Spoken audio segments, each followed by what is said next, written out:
Assalamualaikum warahmatullahi wabarakatuh. Perkenalkan, nama saya Laili Akila, Stambuk 083 2019 0178, Program Studi Agribisnis, Fakultas Pertanian, Universitas Muslim Indonesia. Di sini saya akan membenahi tugas manajemen pemasaran pertanian, yaitu tugas 7, mengambil satu produk agribisnis atau pertanian yang dilihat sejauh mana siklus produknya. Nah, yang saya ambil produk pertanian atau agribisnis yaitu produk pada kecap bango. Untuk mempersingkat waktu, mari kita lihat videonya. Selamat menyaksikan. Siklus hidup produk.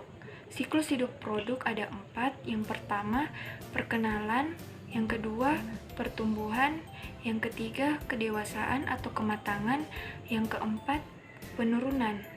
Yang pertama, perkenalan, yaitu periode pertumbuhan penjualan yang lambat saat produk itu diperkenalkan ke pasar. Yang kedua, pertumbuhan, yaitu periode penerimaan pasar yang cepat dan peningkatan laba yang besar. Yang ketiga, kedewasaan atau kematangan, yaitu periode penurunan pertumbuhan penjualan karena produk itu telah diterima oleh sebagian besar calon pembeli. Dan yang keempat, penurunan, yaitu periode saat penjualan menunjukkan arah yang menurun dan laba yang menipis. Nah, yang saya ambil siklus hidup pada produk kecap bango. Kecap bango atau bango adalah merek kecap manis yang diproduksi oleh PT Anugrah Setia Lestari untuk PT Unilever Indonesia. Kecap bango sering membuat acara festival jajan bango untuk memperkenalkan kuliner asli Indonesia. Kecap bango awalnya merupakan sebuah industri rumah tangga yang dimulai pada tahun 1928 di daerah Benteng, Tangerang, Jawa Barat. Perjalanan bango dimulai oleh Joa Pitboen yang pertama kali dijajakan di toko kecil di garasi rumahnya. Namun bango dipilih pendirinya dengan satu visi, yaitu agar produknya dapat terbang tinggi hingga ke mancanegara. Adapun siklus hidup pada produk kecap bango, yang pertama, perkenalan produk.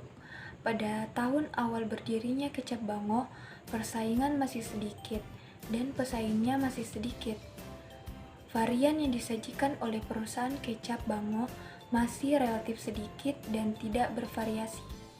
Dan yang kedua, siklus hidup pada pertumbuhan produk, yaitu variasi yang ditawarkan sudah mulai bervariasi, yakni sudah membuat kecap dalam kemasan plastik dan saus bango dan lain-lain.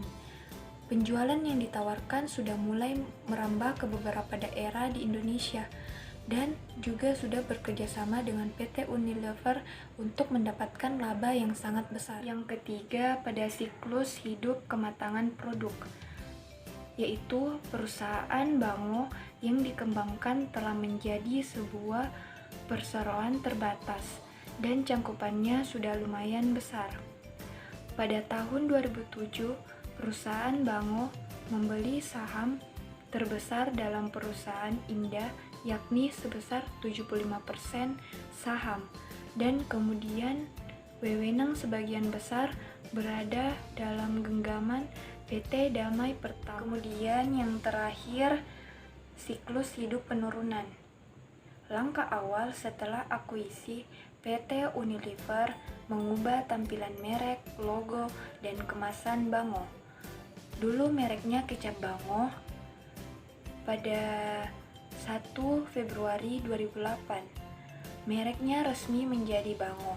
Kemasannya beraroma lebih muda dengan warna-warna segar. PT Unilever meremajakan bango mirip dengan jurus yang digunakan untuk meremajakan kembali produk yang lifetime mereknya sempat menurun.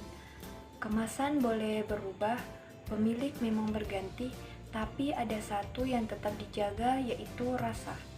PT Unilever sadar betul kekuatan bango adalah merek dan kualitas produk. Resep pembuatan bango tetap dipertahankan sesuai dengan formula asli. Bango adalah kecap yang benar-benar kecap. Sekian dari penjelasan saya tentang siklus hidup pada produk kecap Bango. Lebih dan kurangnya mohon dimaafkan. Wabillahi taufiq wal hidayah. Wassalamualaikum warahmatullahi wabarakatuh.